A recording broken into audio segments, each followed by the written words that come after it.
We are here today with the amazing Felice Solomon of Solomon Search Group. And we're going to go through some kind of frequently asked employment questions that you guys have sent in to hopefully get some, fantastic information from you. Felice is an amazing resource, and it's always like so eye-opening when we can get her to answer some of these, questions that everyone has. And also at the end, we're going to learn about some opportunities that Felice has as well. And then after the webinar, I'm going to share with you guys her website address and also her email address so that you guys will be able to get in touch with her after the class today as well. So thank you so much, Felice, for joining us today. I'm really looking forward to kind of hearing from you on some of these hot topic questions that we have. How are you doing today?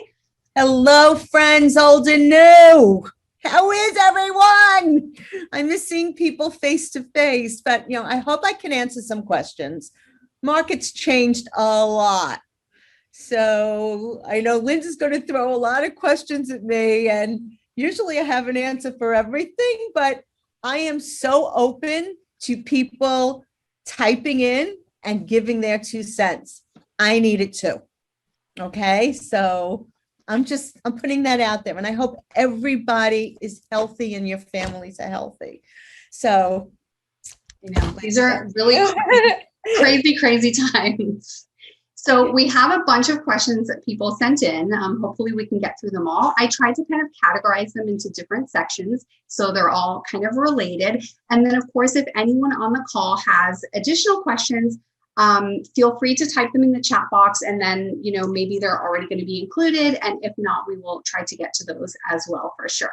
Okay. So first, we're going to talk about actions that we can do to make ourselves hopefully more employable and, more enticing to those employers who are looking to fill open positions. So the first question that we have for you is, what are some skills that would make me stand out on my resume that I can do before I even start looking for a job? So perhaps like while I'm in school or while I'm between jobs, what are skills that I should be kind of really mastering in order to make myself more enticing to employers? Okay, so this is interesting. I sit on a board for the paralegal division of Broward College. And one of the things that I've really tried to express to the college is that paralegals come out of school not really knowing anything, right? If there's any way, if you even volunteered for free to work at a firm that does e-discovery, to work on a mentorship program. We had a mentorship program that I think you were involved with, Linda, and learn some of these hard skills, other than just the soft skills, as to how to do certain tasks, so that if you're interviewing and you're a newbie, let's say, we're talking about newbies, or we're talking in generalities. Let's talk about both, right? That you can come in saying, hey, I learned e-filing and I volunteered so that I can learn something before I come to you and say, I'm worthy of getting a job here. This is going to be my career, and I'm a career-minded individual, and I'll do what it takes. Another thing that I see a lot that makes people unmarketable is the amount of jumpiness that people have in their background. So the last year and a half doesn't count. As far as I'm concerned, there was no 2020. I wipe it out. Didn't happen. I say to my clients, I say, where was that person in 2020? And I look at them and say, are you kidding me? Forget 2020, let's go back. But moving forward, even if you hate your job right now, and this is me, the recruiter, saying, if you're only there a year or so, give it a little bit more time. Okay. I mean, if you're somewhere for 4 or 5 years and you want to make a move, by all means. But what makes a person more marketable is when they're at a firm for enough of a period of time that you can really talk about the caseload that you worked on. Because if you're jumping, you're not seeing cases from beginning to, from to the end of a case. You want to see it from fruition, right through trial, if they do trial, so that you can talk about those skills that you have instead of just saying, oh, I've done e-discovery. Well, what have you done in e-discovery? Do you set up the folders? Do you know how to break everything down into the matters, into the different clients and defendants and all of that within e-discovery? Sure, you put in your keywords and you pull it out. There's a lot more to e-discovery than that, right? So when you're at a job, always go to somebody who's in the know and say, hey, if I have extra time, can I sit with you and learn this? I'd really love to know how to do that. And I'd really love to help you even with menial tasks. That's going to help your career. Yeah. And it's funny because even now, I still get people who say, oh, I have experience with e-discovery.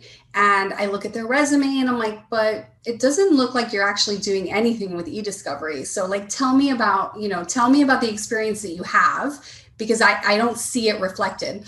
And sometimes they'll say like, yeah, I scanned the discovery into PDF format and then I sent it by email. So I sent it electronically. And that's it. And I'm like, okay, that's not e-discovery. That's just sending something electronically, which is not the same thing.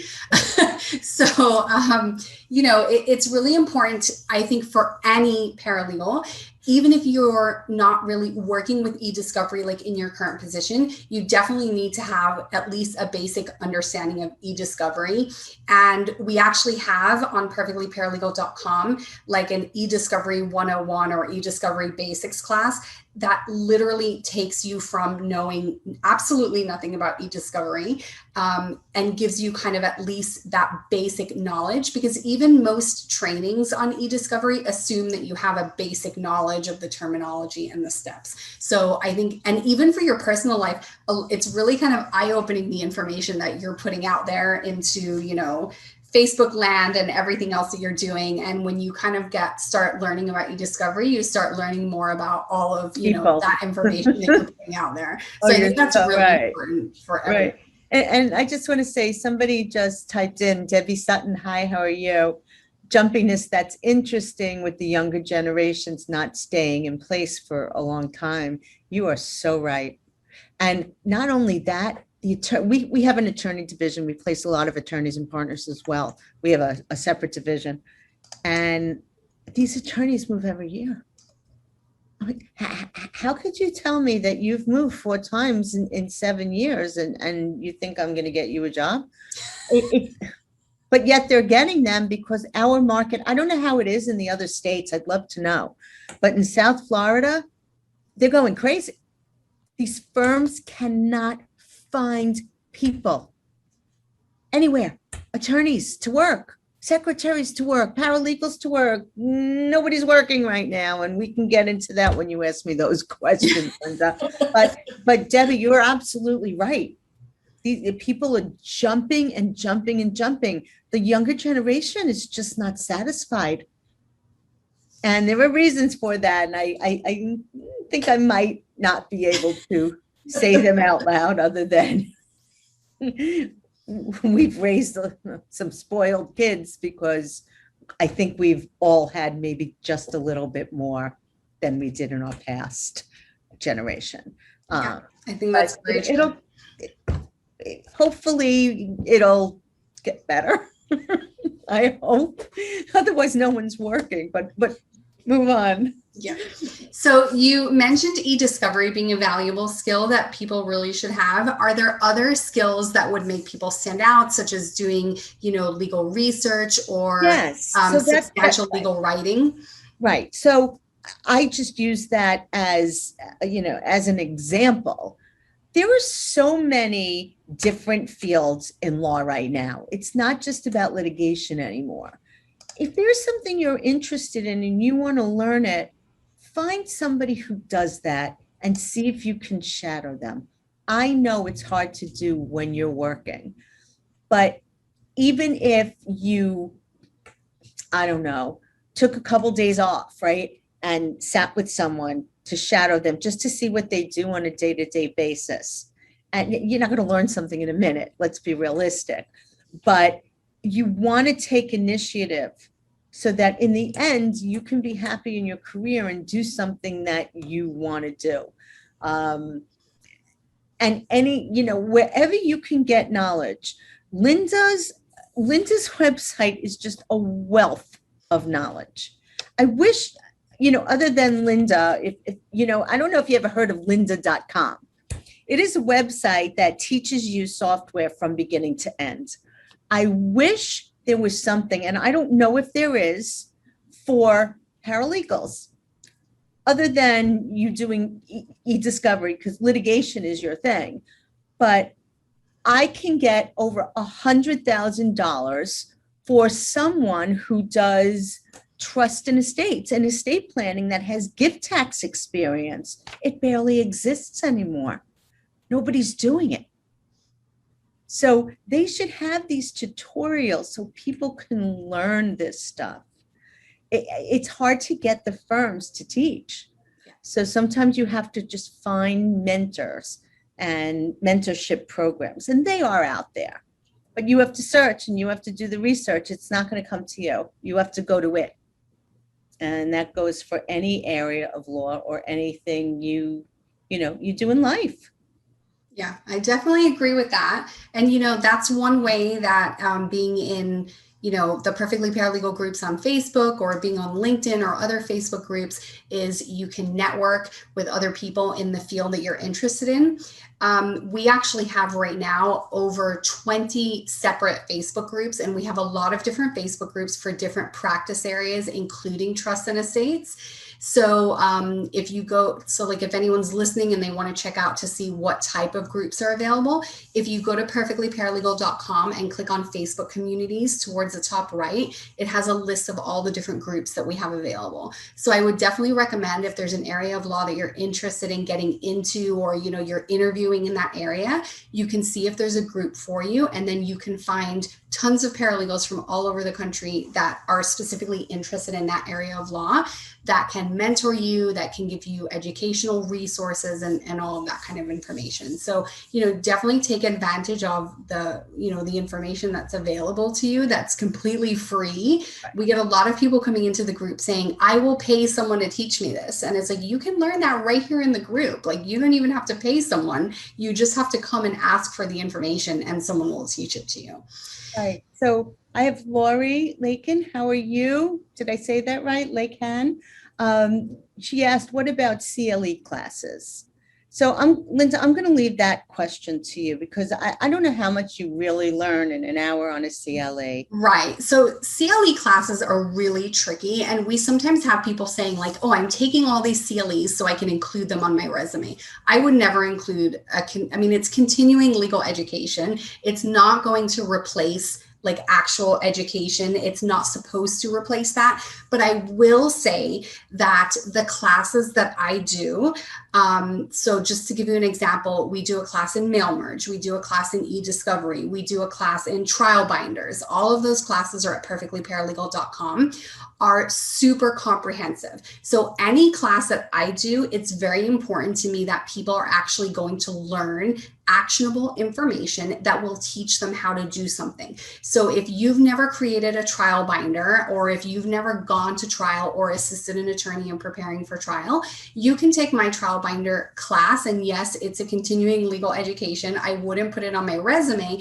but you can take it. And at the end of the class, you're going to know exactly what to do to create a trial binder. You're going to know what to do to assist your attorney in trial. Or if you take my mail merge class, at the end of the class, you're going to know how to do it. And so it's going to give you substantial education in that area that's going to help you learn how to do something. That's really important to me.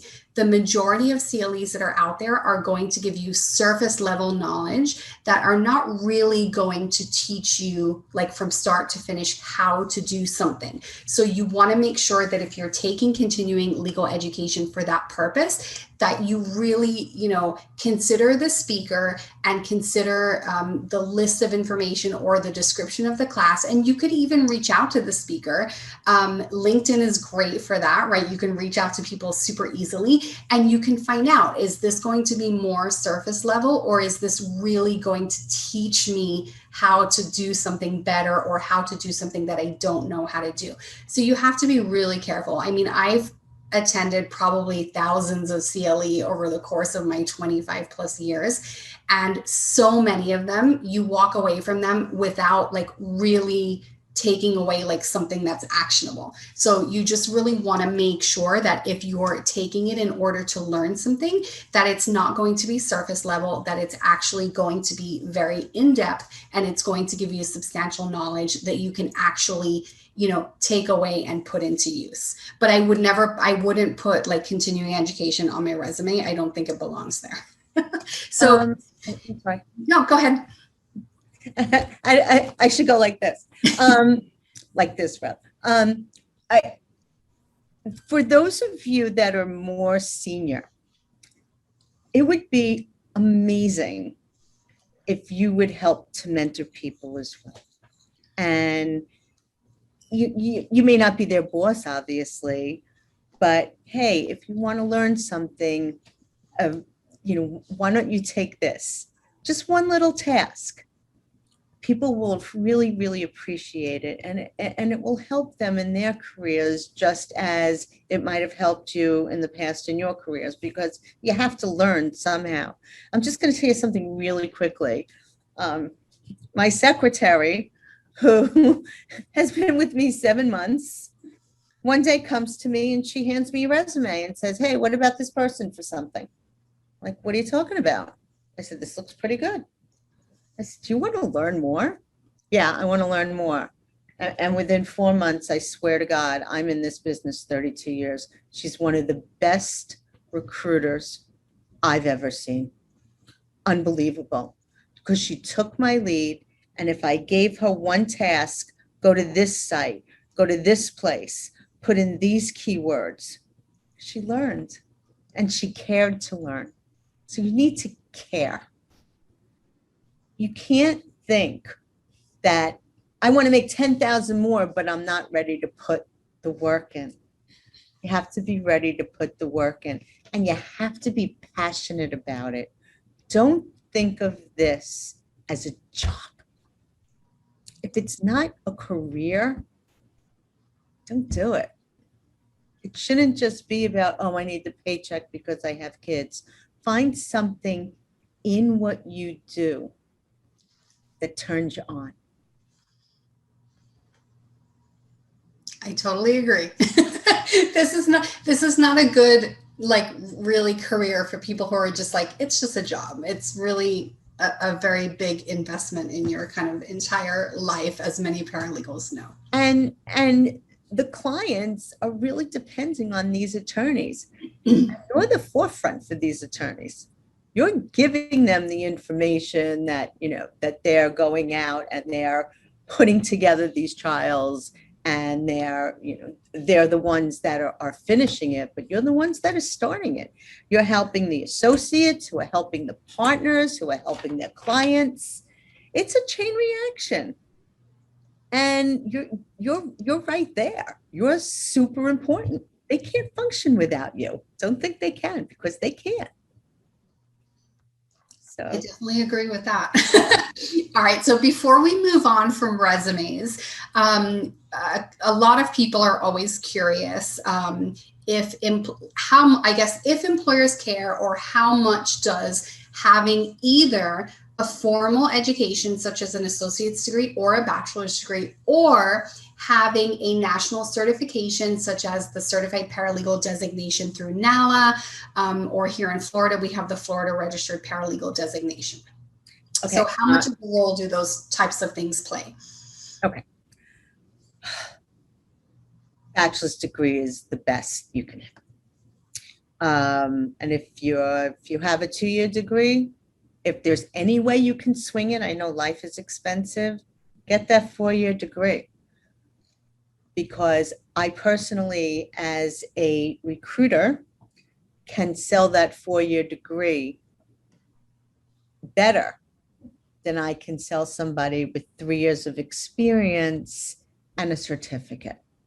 That doesn't mean that you're not good, because if you do have those hard skills, of course, we're going to be able to sell that. But if you want to move up and you might not have the skills at the point where there's a job that you like would really love, me as a recruiter and you as somebody putting BA on your resume, if you have it, can say, hey, this is somebody really smart. You know, they took their time and they took their, you know, they took time in themselves and they got themselves a 4-year degree. I'm going to tell you another just little tidbit of information about myself. Many, many years ago, I'm not a kid, I was a legal secretary and a paralegal at a law firm in New York. And I really wanted to get into this business. I wanted to be more of a HR assistant to a big firm. And there was a job. And I went to an agency, and the agency said, I can't send you on this job because you don't have a 4-year degree. Okay. And this was a long time ago when it wasn't really that necessary to have one, but they couldn't send me on it. And I realized that I was unable to have that kind of job that I wanted because I didn't have the degree. And I was young and I was supporting myself. And I really, for whatever reasons that, you know, I'm not going to get into, I didn't go to college. I was fortunate enough to have this big mouth and I got into this business and fell madly in love and was able to circumvent that. But when you're working in a law firm, attorneys love to see education. I find that it's very important. They don't really understand what NALA certified means. They understand what BA means or AA means or even paralegal certificate, if you had to go down. But if you're looking to work in a big firm and do complex commercial litigation, sometimes it's mandatory now. I'm finding it more than not that it's mandatory that firms want a BA. Now, does the BA necessarily have to be in paralegal studies? Or absolutely not. It can be in anything. I don't care if it's psychology, forensic science, doesn't make a difference. Perfect. You went to college. Yeah. Okay, great. And so actually, Debbie is actually asking our next question. Debbie says, speaking of resumes, how does a seasoned person put all of the wonderfulness in only one page? And my question was actually, how long can your resume be? I personally think that 2 pages is okay. So what do you think? And can it ever be longer than 2 pages? Absolutely not longer than 2 pages. And Debbie, we can take our wonderfulness and cut it, because nobody has the right to sit there and count the years. Yes, you can cut it. I would cut it to, and it's perfectly acceptable to not put every single thing you ever did in your career on your resume. So,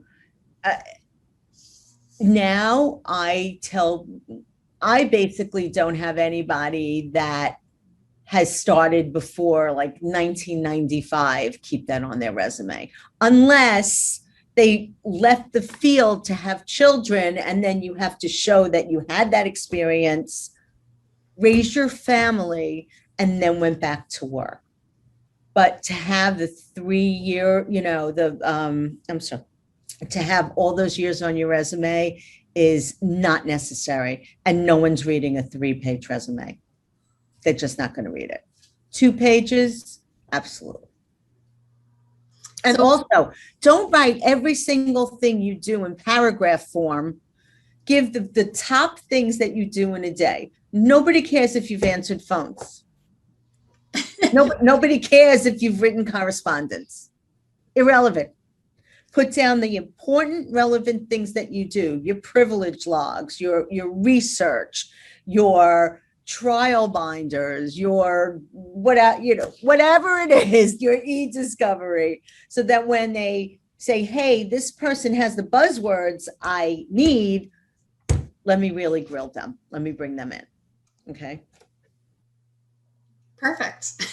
And also one of the things kind of tying into that, when I switched, we were talking earlier, I was at my first firm for so many years, and I was also the office manager. And so I took care of a lot of administrative duties that I absolutely did not want to do. When I went to my second firm, I really just wanted to be like a paralegal doing, actual like hardcore paralegal work. I wanted to be a trial paralegal. So when I did my resume, I left off all of the stuff about being the office manager because I didn't want them to use me in that, in that role. And that wasn't what I was looking for. So I was able to kind of really like narrow down my job description of my duties to those things that I really wanted to focus on going forward at my next position. So I left off all of the things that I really didn't want to do, because since I didn't want to do them, it really didn't matter if they knew that I did them before.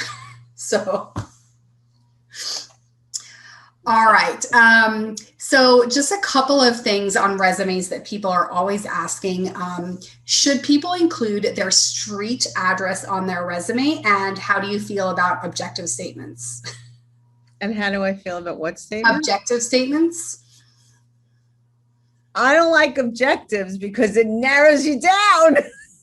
That's the first thing they look at. Well, also, I feel like she wants to be in litigation. Why are you sending her for corporate?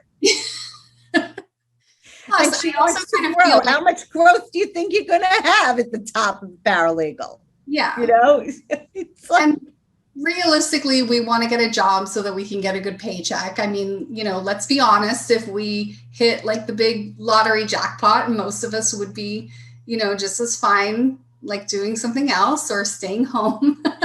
So we all know that we're working to get a paycheck. In this day and age, you do not have to put your address on the resume. If you wanted to put city and state just to show that you're in the area, absolutely, that's fine. Always the email, always the phone number. And, as for the objective, everybody wants to learn and grow. And for all these years, I've said, a job is not promotable. A person is promotable. So if you want to learn and grow, you show that you're ready to learn and grow. Okay, you put that work in. I'm so sorry, my phone's ringing. Can you take this out, please? All right, so let's talk a little bit about everyone's favorite, which is salary. So I know that obviously if somebody's working with you, and correct me if I'm wrong, you would obviously be handling kind of the salary discussions, right? Hopefully. Sometimes the clients now call my people directly and it makes me crazy. It's interesting. New York City has a law. I know some states do. I just know about New York City. You are not allowed to ask anyone how much they're earning. Here in Florida, they ask them. And if somebody's making $55,000 and they have 9 years of experience, big experience, I say, I'm throwing out a number, guys. I say, no. We need to get you some more money. I mean, that's why, other people come into your firms and they have the same amount of experience as you do, and they're getting $15,000 more just because you have stayed with the firm all these years, right? And then you're getting your 3% every year. So I'll have a client say to me, why should I give them a raise? Excuse me? You're not giving them a raise. I have recruited for you somebody who's going to do the job and needs to be paid market value for what they're doing. I wish Florida would, all the states Make it fair. You talk about equality. Don't ask people what they're earning. Pay them for a job in a range that is fair to the market. So I really find it to be offensive when those questions are asked. What are you earning now? If a employer, a prospective employer asks you, what are you looking for? If you're going through me, I always give a range. A lot of times you'll answer something that's online, you have no idea what it's paying. I would look at market and I would have an understanding of what jobs are paying. You can go on Glassdoor a lot of the times and look at different law firms and see what people, of your, your years of experience are earning. And it's also kind of good to go on Glassdoor anonymously and put that on there for other people's edification.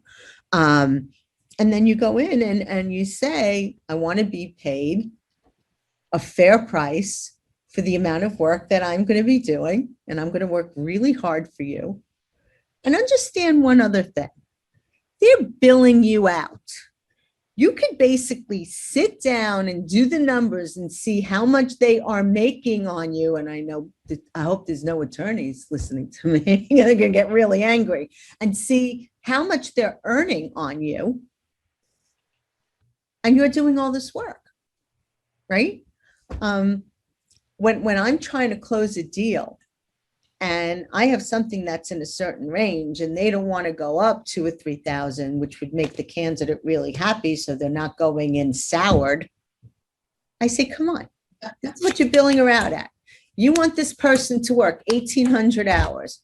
You're making 150,000 on them. You can't give them $2,000 more. Why would they want to work for you and work hard for you if you can come up to $2,000? And that's how I sell it and try and close people. But you can do it in a way that sounds encouraging for them to want them to have you and have it important. And it shows a certain amount of respect for yourself without being cocky. This is what I feel the market's paying. This is the work that I'm doing. I know I'm being billed out at this. I know the firm has to make money. That's no issue at all, but I want to be paid a fair wage. Yeah. And I think a lot of it, I agree. I think a lot of it comes down to kind of like self-confidence or just confidence in what you're bringing to the table. And I know it was the same for me when I got started. I didn't know, like, they offered me whatever they offered me. And I was like, okay, that sounds great. And then as I got kind of more experience in my career, when I went to my second firm, I kind of had a list of things where I was like, these are the things I have to have. And if you're not going to offer them, then it's just not the right position for me.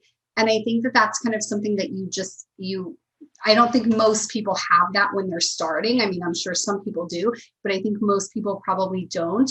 And I think it's something that you kind of grow into as you develop in your career. And I know then when I went to Royal that I was kind of like, okay, these are the things that I want. And, I'm interviewing you just as much as you're interviewing me. And I would love to see like more paralegals kind of getting that confidence where they realize that it's not just, the employer making the decision, that as the paralegal, you also are making a decision as to who you want to work for.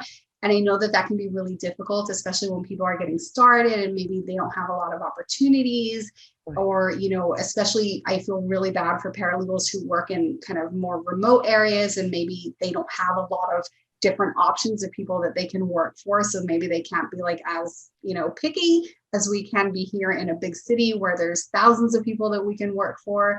Right. But I would love to see more paralegals kind of taking more control and maybe not even 100% like about negotiating salary, but just taking control in general and saying, this is the type of firm I want to work for, or this is the kind of work that I want to do, and not just accepting like, okay, this is what comes along and I'm just going to do it because that's what's there. So that's my little rant. Yeah, and I agree with everything you're saying. And I want to add one thing. You do not want to negotiate salary until it's time to negotiate salary. Okay. So you want to stay away from that subject, if at all possible, on an interview. On an interview, they say, well, how much do you want? My stock answer would say, I'd like to know more about the job and assess what my duties are going to be. I don't want this just to be about money. This is about my career. So I'd love to hear more and, and pursue this if that's what you want to do. Give me a range. And you give the range and you say, this is what I know people are earning in this range. So I'd love to be paid a fair amount. And then if and when they give you the offer, then you start your negotiating process. And if you need help and you want to call me, even if I'm not part of that, if you're not going through another agency, let them do their job. But if you're going on your own, I'm happy to help you any way I can. And that's the truth. And I do help people. Yeah, no, I know that you're like an amazing resource. So on that topic, before we move on, do you have any suggestions for negotiating your salary in your current job? And this is kind of a question that comes up pretty often, that maybe when somebody started, they just didn't know any better, or, whatever. And then maybe they feel like they've taken on more, or they somehow found out what someone else was earning, or, pretty much anything along that lines. Is there anything that you can do to renegotiate once you're already in the job? Not once you start the job and you're there a month, because I had this recently where I had somebody there 3.5 months, went to the administrator and said, I know people making more money. I'm giving you my notice here. They really liked her. There were no people out here. There's no people out there. Everybody's still working remote, and I know we're going to get to that question. Somebody actually asked me about remote, Stephanie Lawrence, and I will get to you.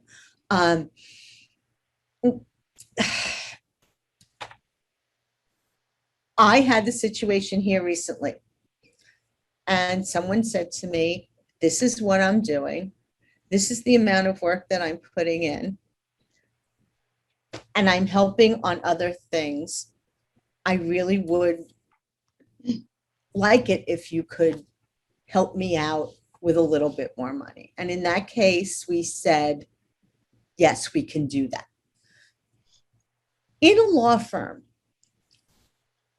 paralegals are getting calls constantly to leave, which when you leave too much, you really screw yourself up. And you don't want to do that. You don't want to jump. If you're happy, if you are happy at your firm, and I have people that say, I am really happy. I could use a little bit more money, but genuinely I'm happy. They're not going to raise you 15 grand.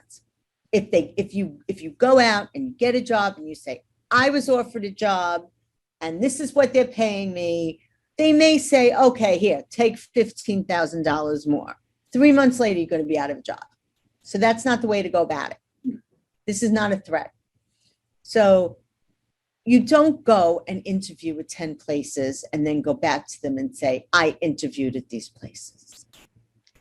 You say, I was at a paralegal seminar or a webinar, whatever you want to say. And people were talking about salaries. And I looked at what I do, and I looked at how long I've been here getting my, yearly increases. And people are making a lot of money. And I know when firms are looking to bring people in, they're always bringing them in at higher salaries. I have recruiters that are calling me nonstop in this market, and I just tell them no, because I really love my job. But I'd like to know if there's any way you have it in your heart to raise me a little bit so I can get to market. With those requests, don't say I want 10,000 more. Inch it up there. But if you really don't feel you're being paid a fair wage and you know the market's paying $5,000 more, that's how I would try and at least get to that number and show them the work that you're doing. This is what I'm getting paid. These are the hours I'm working. This is what you're billing me at. And quite frankly, if I ever did have to leave, it would cost you at least this much money to replace me. You have to train somebody from scratch and make a little joke out of it. I don't want to go anywhere. You'll get the money. Yeah, it's a tricky situation to be in. It's a tricky situation, but there are ways to do it where you can make it very tongue-in-cheek, but also make it whereas you're strong and you believe in yourself. You're not a doormat. Okay? You're not a doormat. Trust me, if a partner feels he needs more of a percentage, he's going to get it because they don't want him to walk out the door. And then if all else fails, you call me. Next. And Felice will find you an amazing new job. We can only hope. Oh my gosh. So I just wanted to mention, because I know it's really tricky to talk about salary and it's really hard. I mean, I work with a group of people and I literally have no idea what I don't know what anyone else makes. I don't want to ask anyone. I don't want to tell them what I make. In the Perfectly Paralegal Facebook group, you can actually post anonymously. So when you go into the group, you can make an anonymous post yourself. In the past, people used to have to send it to me and I would post it for them. Now we have a new feature from Facebook where you can actually go in and post anonymously and you can respond anonymously as well for follow-up questions. I love that. It's a really fantastic resource if people want to discuss salary, because then you can actually say what you're making without people having, any way of knowing who you are. And so you can say, I'm in Miami. This is what I'm doing. This is how much I'm making. Like for those of you who are also in Miami, like, what do you think? Is it too low? Is it, a good amount or what have you? And really salary related questions is one of the main reasons that we added this feature to the group, because it's an optional feature. But basically to be able to give people the opportunity where they can talk about those sensitive issues, and it doesn't have to be salary related. It can be other sensitive work related issues as well. But it's just really great for salary, because I know that that's kind of like really tricky, because it's hard to find out if you're making a good amount without actually telling people what you're making. So I love that. That is amazing, Lynn. Yeah, I love this new feature. We've only had it for about a month or so. And it's really great because people who are currently employed can ask questions about interviewing without, potentially like somebody that knows them or somebody that they work with in the group, like knowing that it's them. Or, if they have, like, God forbid, like an ethical issue that's going on at their office or something like that, they can ask for advice on it and have it be completely anonymous. So they don't have to worry about someone saying like, oh, but I know where you work and I'm going to tell the attorney that you said this, or, something like that. And you know what? With that being said, I will go on the site more often. Okay. And I'll look at some of these questions so that I can chime in, if that's okay with everybody. Absolutely. To answer some of those questions. And you know what else? I don't know everything. So maybe I want some kind of a salary review. Sometimes my clients will say, I need a salary survey. So I can go on there now and I can ask the question, and you can anonymously let me know. Yeah. I love that. That would be wonderful. Yeah, it's a great feature. We can be partners in salaries. We can get everyone getting get everybody what they need. Everybody will be happy. But I want to just mention also, because I know that like salary is very, very important. Obviously, we all have bills to pay. We all have mortgages and student loans and car payments and health insurance and all of the stuff. And salary is super important. But I also just wanted to mention too, to your point about learning more about the job and the requirements of the job, excuse me, that salary may not be like 100% the most important thing. And I wanted to just share, like, from my personal experience, that I took a pretty good paycheck, a pretty good pay reduction to go to my current position. And I've never been happier. I earned a lot more when I was working as a litigation paralegal, but I was also working, a million hours. I was billing, I was traveling for trial, which I loved. Don't get me wrong. I absolutely loved my firm. I loved the work. I loved going to trial. And I really didn't even mind billing. For anyone, who's been to one of my classes about billing, I actually really like billing. I think it's great.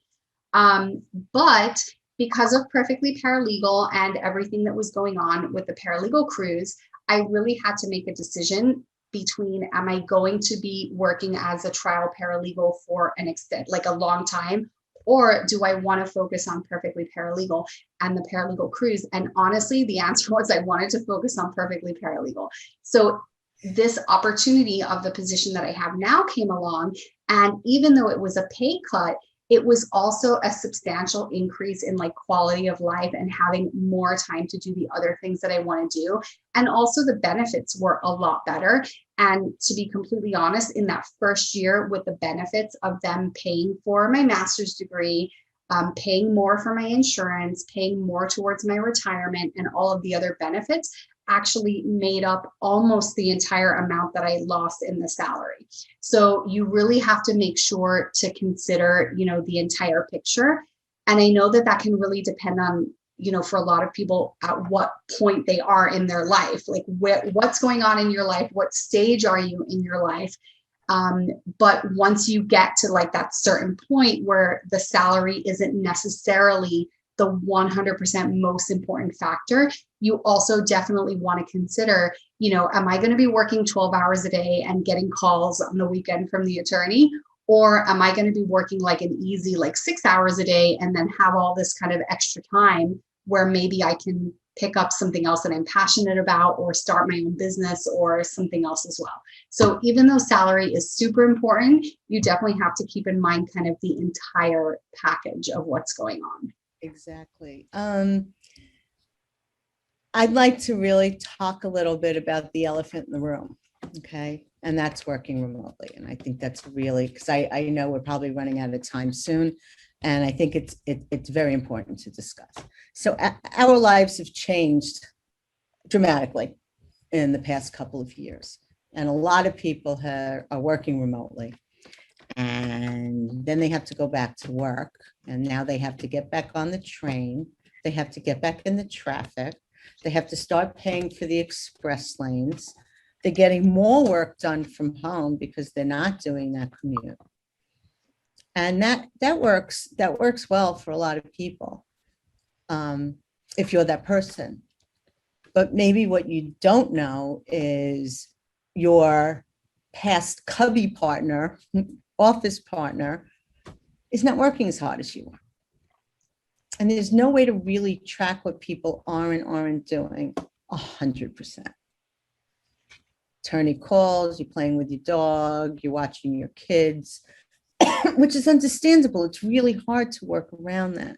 So what we're seeing is that firms want to go back to work. I want my people in the office. They have to be here. And I'm saying, first of all, you kind of need to ease into it because people still have their kids at home. People are on unemployment.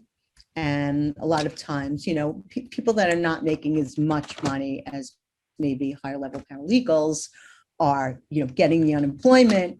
They're not having to pay for the child care. So why is it worth going back to work? As we know, in the hospitality industry, you go to a restaurant, you're not getting the service that you used to get. I called Delta this morning for something. There's a 4-hour wait. I'm like, you kidding me? You can't get through. Even on a chat, you can't get through. It's really, really hard. So a lot of firms are understanding this because many of the attorneys don't want to go back full time. They've realized now that they can do their depots by Zoom. It's so much better for them in terms of billing time. Instead of having a foul reaction about having to go back into the office, you basically, even if you've worked much harder from home because you're fielding these phone calls all day long and all night long, they just feel that they can email you now whenever they want. At some point, you're going to have to go back to work. But a lot of firms are making it so that you can work from home 1 or 2 days a week, which is really a blessed thing, right? We never thought we'd see anything like this in our lifetime. So if it can happen where you can work remotely a couple of days a week, that would be amazing. If your commute's really not that bad, maybe negotiate with them that you're happy to go back full time once your kids are back in school. You can get them settled and go back. Not everything's going to be remote. I have a couple of remote jobs right now, but most of them, I have attorneys calling me and saying, hey, I'm back. We're in the office. We've been in the office. I need somebody to work here. So it really depends on where you want your career to be. Exactly what Linda just said. Where are your priorities? Maybe you make a little less money. You work from home. Can some people have it all? Sure. Is it likely? It's not likely. It's not likely because at some point, at some point, you're going to work from home and be really lonely. You're going to miss that socializing. You're going to miss that using your brain, speaking to people and having those conversations, right? I mean, I'm looking at I feel like an inanimate object, every time I'm on a Zoom. So, that's my answer to remote. We don't know what's going to happen, but we do know that little by little, people are going to be going back to work. And once you do go back to work, we're creatures of habit, aren't we? This has been a habit that we've been in for a year.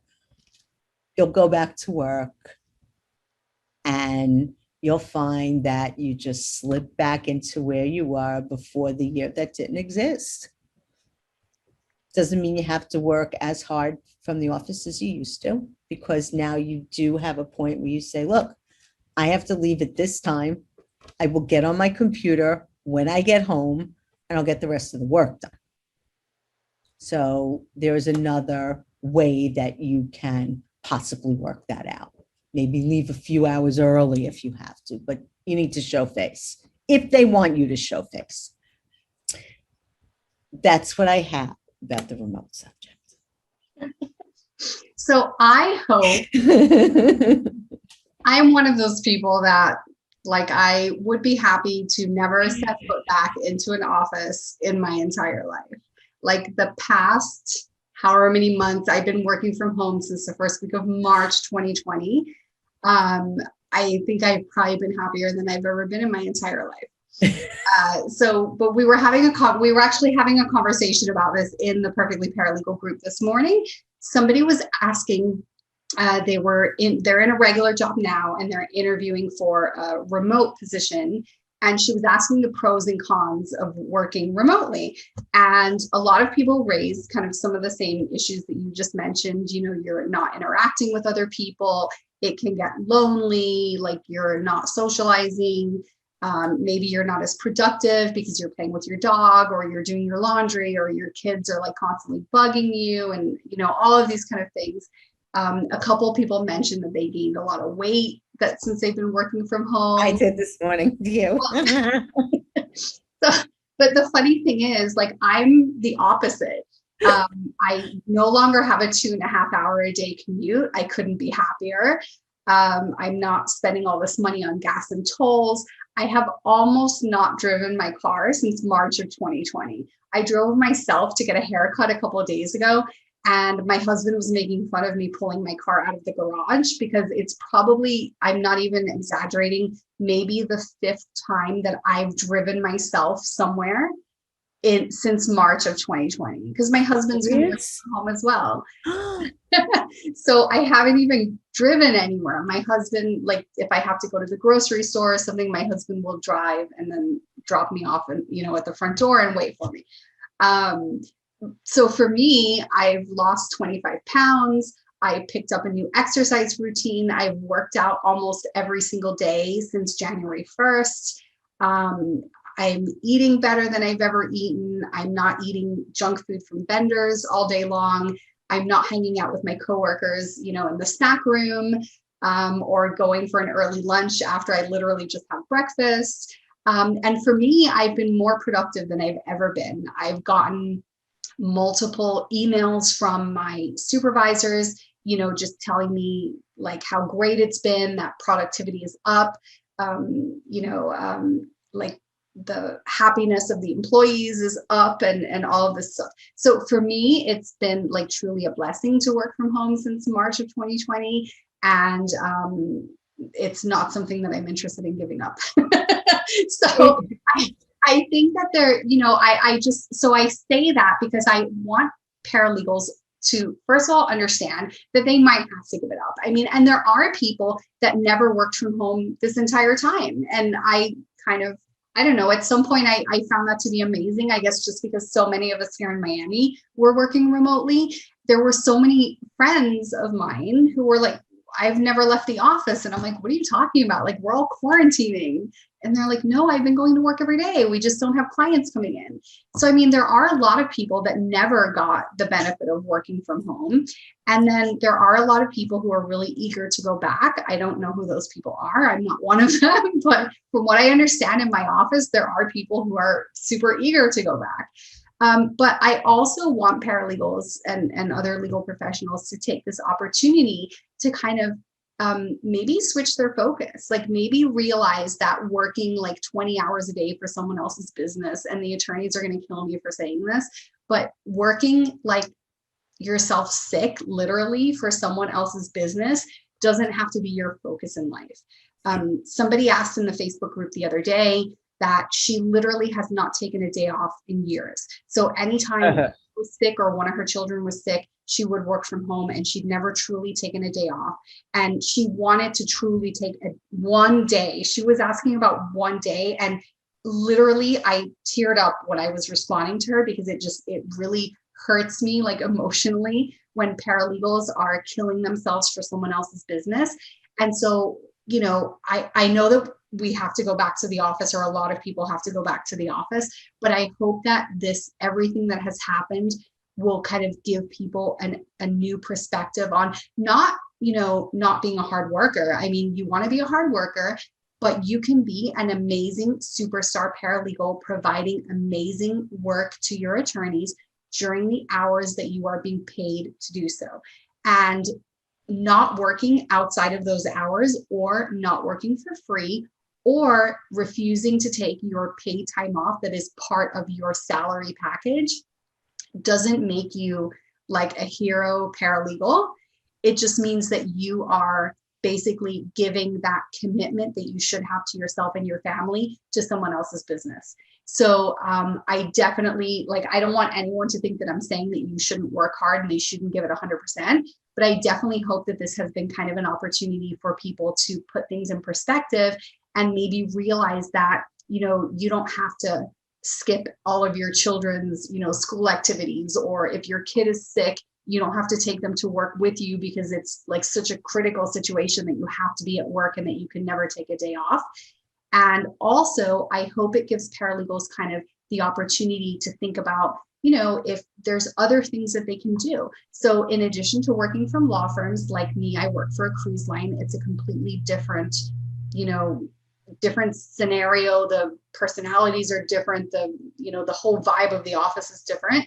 So there are other companies that you can work for other than law firms, but you can also do freelance. So I'm seeing now a kind of a huge increase in paralegals who are looking to do freelance work and who want to kind of explore, that kind of avenue so that they can continue working as a paralegal, continue providing services to attorneys, but do it as a business owner instead of an employee and have kind of a little bit more flexibility there as well.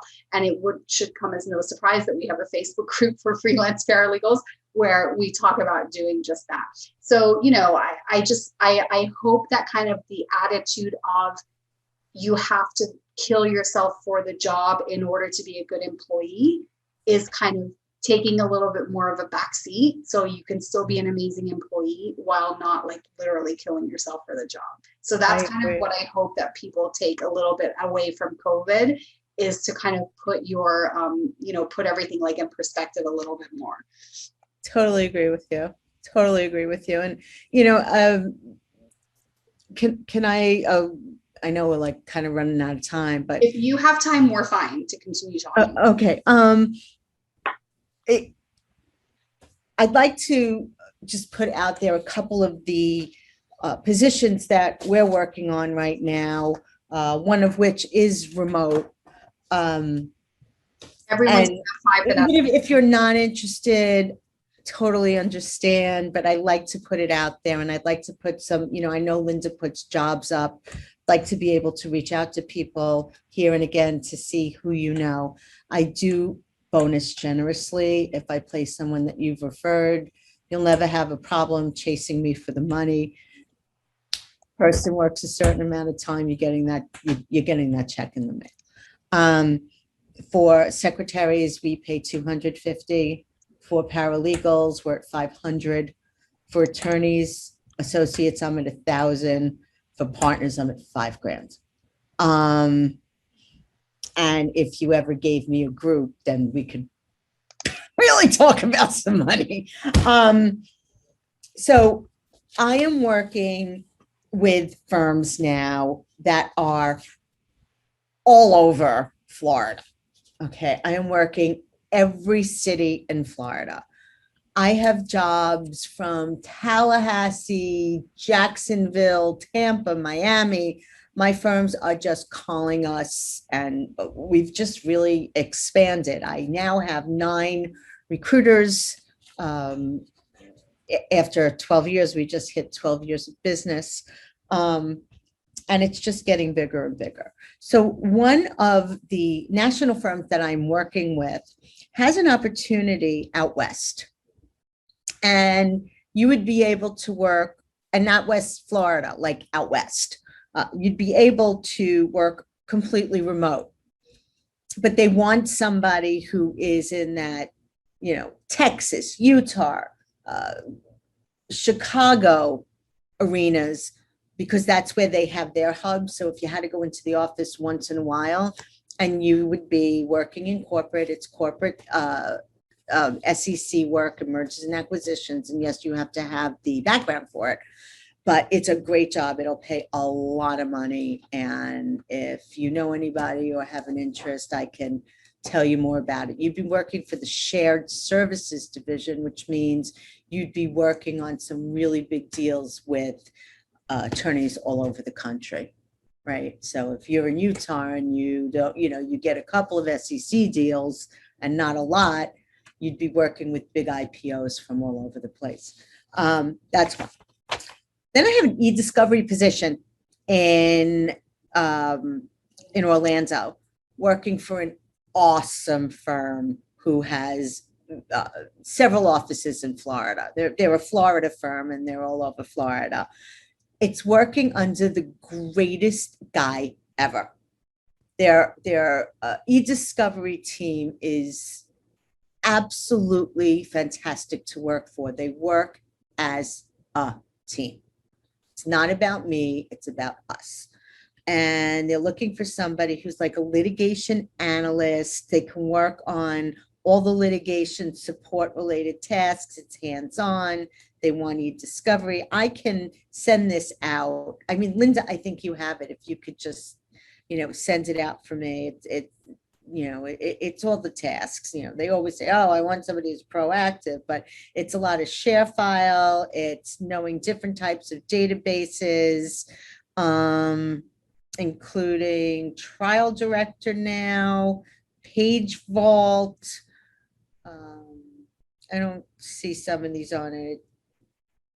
I would get it out to you. And bachelor's degree is preferred.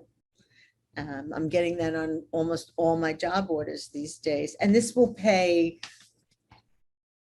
it'll pay pretty up there. It'll pay in the mid 70s. And this is in Orlando. This is a nice job though. Really nice job. I need commercial real estate paralegals everywhere. I need one in Orlando. I need one in Tampa. I need one in Fort Lauderdale. I need one in Miami. I need one in West Palm Beach. Wherever you live, I need you. I'm getting people on those kind of positions, high 80s, mid 90s, plus your overtime. It's a lot of money. Can't find anyone. The market's screaming right now. And then I have a host of 100 jobs right now on our desk. 135. Not just paralegals. We're looking for attorneys. We're looking for administrative assistants. And I have one job that I do want to talk about really quickly.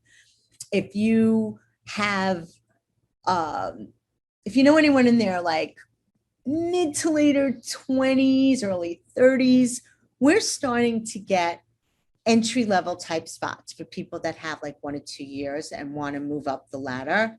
And that's great. They're going to be doing e-discovery, e-filing. I have all different kinds of jobs like that in Miami right now.